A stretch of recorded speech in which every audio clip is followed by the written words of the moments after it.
Right guys, today I want to talk about brain fog. I've been trying to churn out this video for like a week and I just can't get my words out, and I don't know why. But brain fog, for me, the single worst experience from anxiety and depression I've ever had. For me it's worse than anxiety, feeling low. Can't describe it, and it took me a long time to figure out what it actually was.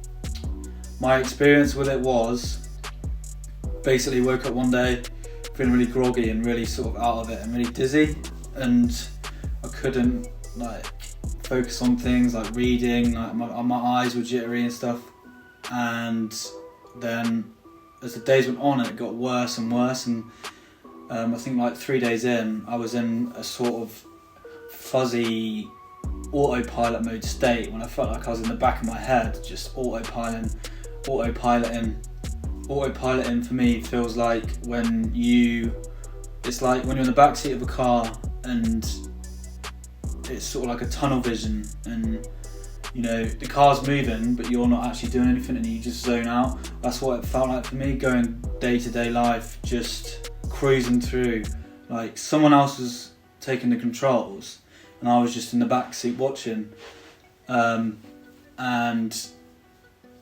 it made just thinking of it gives me shivers. It was horrible. Every day was a different feeling of it, sort of spaced out or feeling like I wasn't real, and I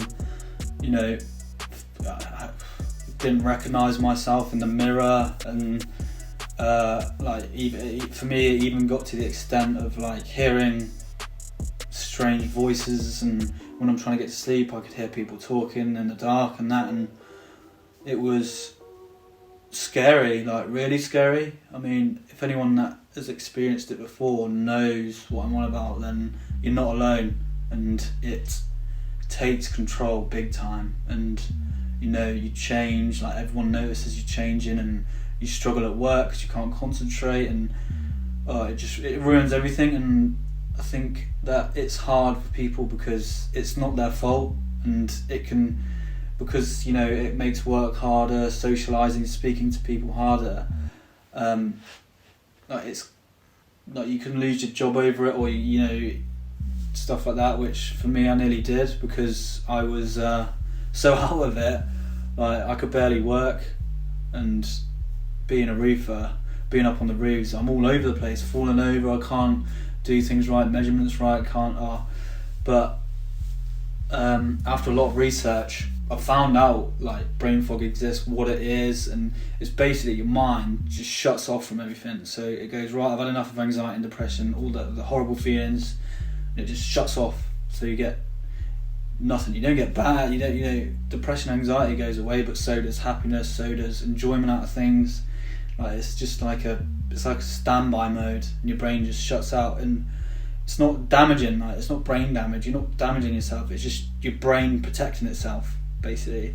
And what you got to do is you just got to weather through it basically, try not to pay attention, try not to let it take hold, and try and do things that can bring you back round. So reading, singing apparently, because listening to your own voice brings you back into your own body or something, which I didn't really get anyway. But I think the 4 things you can see, 3 things you can hear, 2 things you can taste, and 1 thing you can touch, or something like that. And apparently that brings you back into the real world, sort of stops you dissociating and going off on a weird one.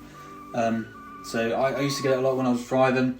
I don't know why. The motion used to make me feel really weird and sort of out of body experience sort of thing. So I'd always, 4 things I could see, so trees, road, car, grass. 3 things I can hear, so wind, rain, tyres, engine, stuff like that. 2 things I can taste, so I don't know, something that I've tasted, drink, or it's what I had for lunch, still taste it. And then 1 thing I can touch, so for me it was steering wheel, shoes, pedals, stuff like that. And if you keep doing that, it takes your mind off whatever it is, whatever dissociation situation you're in, and it stops you stops you going off on some weird tangent of, oh, I feel weird, and then your brain focuses on that, and then you've just lost control basically, so you need to try and regain control. So for me it was like reading, because you've got like, my concentration was pathetic. Like, I couldn't even read like a sentence without my brain going off on a mad one. So I used to read, try and stop watching loads of TV or using my phone late in the evening, drink a lot of water, try and get enough sleep, which is difficult because for me sleep is like non-existent. Exercise, and what was the last one? Gaming, actually, because it's a lot of hand-eye coordination, it takes a lot of focus, and if it's something you enjoy, it takes your mind off it.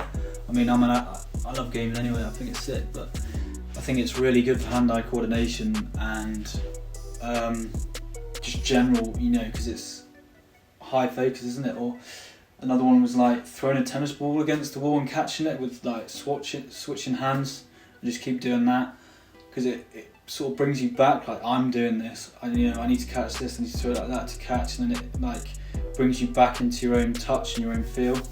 I obviously know that sertraline, the dreaded sertraline, if anyone knows what it's like, can make you feel wacky anyway, and